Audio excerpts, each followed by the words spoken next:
Today we're going to be talking about understanding inbreeding values. So most of you will understand the challenge of close breeding and the problems that that can create with inbreeding depression or potentially recessive genes coming through.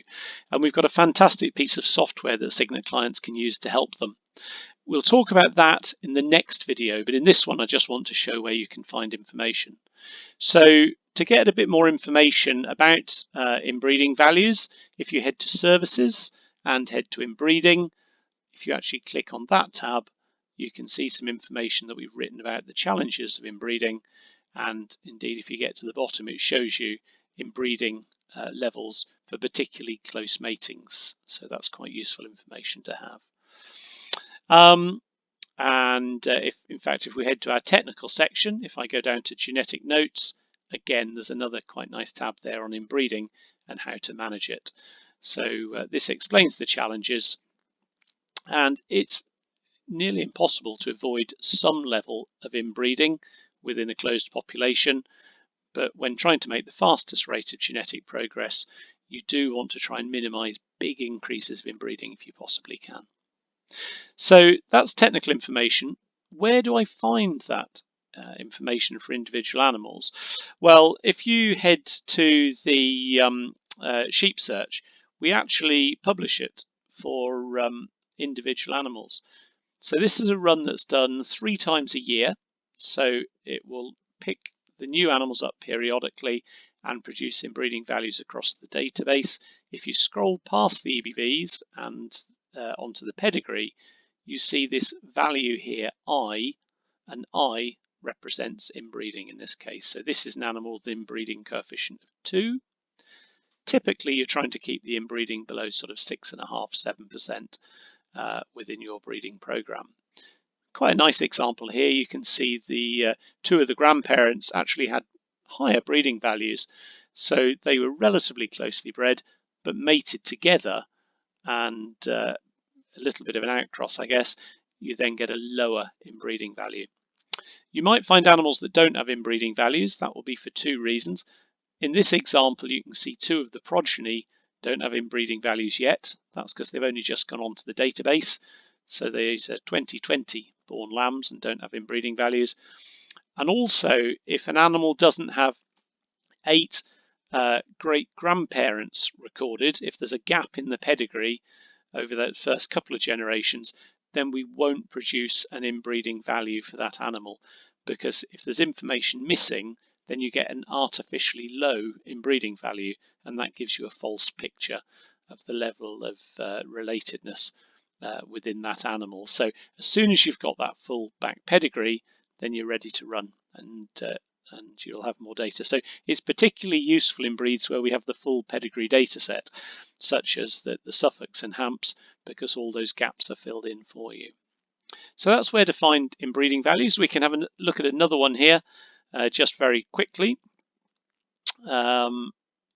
This one's a little bit more interesting because it's slightly more closely bred. And if we head down to this one, we can see it's actually got an inbreeding value of 10. So quite a close level of inbreeding. And if I head on to the pedigree, this will take a moment or 2 to come through. It's quite a big report that pulls through all the individual relationships between the animals. But if we head to that and we scroll down, if we look carefully, we should find an animal in common. And in fact, there we go, I think. So we've got this animal here, Kelsey U number 73 appears, and sure enough, Kelsey U number 73 appears here. So she's both the grandmother on one side of the pedigree and the great-grandmother on the other side of the pedigree, and that's why that animal has an elevated breeding value. If you'd like to see inbreeding values for all the animals in your flock, simply head to the reports section, and from the drop down under flock reports, go to electronic flock report. If you do that, and let's get a cross section of animals, I'm going to go for some that I know will have breeding values. So animals born last year, I'm just interested in lambs for this report. And in the bottom drop down menu, you've probably seen us getting EBVs or EBVs and accuracy values before, but you can also get inbreeding values. So if I run that, it'll take a moment, it'll create, a tab. So these were the lambs in 2019. You can see their details and their sire and their dam.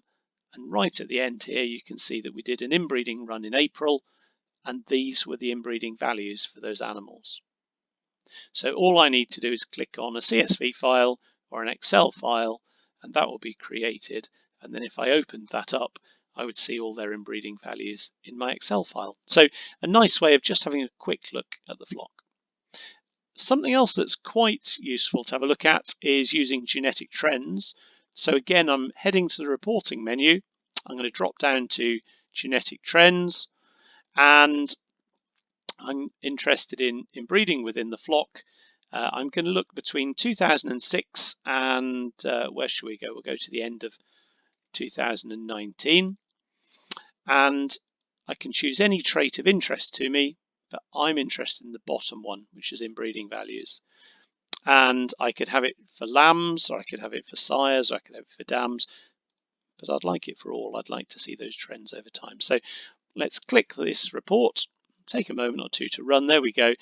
And the important bit for genetic trends, for inbreeding trends, is to take note of the number of animals included. So Ed and his Normanby flock may well have got more animals born in each of these years, but some of them may not have had the fullest of pedigree if they went back to ancestors that were not in the flock book or imports, for example.